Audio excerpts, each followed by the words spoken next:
Hello, I'm Tanya Vardhan. I'm investment banking intern at Insect Solutions. So today's video presentation topic is that how we can do financial modeling for any real estate investment. So first of all, we need to do property valuation. For that, we can use various valuation techniques such as cost approach, sales approach, or even income approach. Once that is done, we have to consider a lot of assumptions as well. For example, what are the financing terms we are going to have, any rental income, what rental income we are going to earn, etc.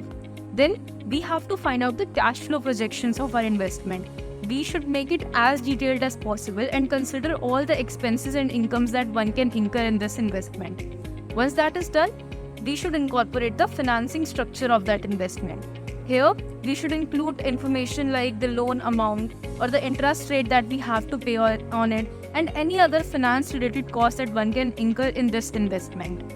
After that, sensitivity analysis should be done. Here, we need to find out that how a change in any particular variable like the rental rates or the interest rate, etc. are going to affect the final outcome of this financial model. After that, we have to calculate the financial metrics. For example, return on investment or debt service coverage ratio or the the net income, operating income, etc.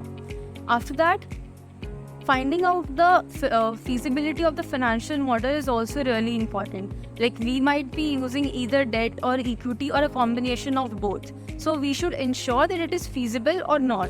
Then risk assessment has to be done, under which all the risk associated with investment, whether it is any regulatory change related risk or market change related risk, everything should be considered.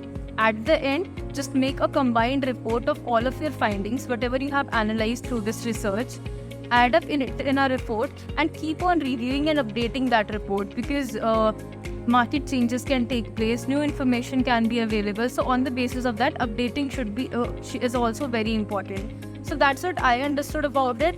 I guess this is how we can do financial modeling of any real estate investment. So that's it. Thank you.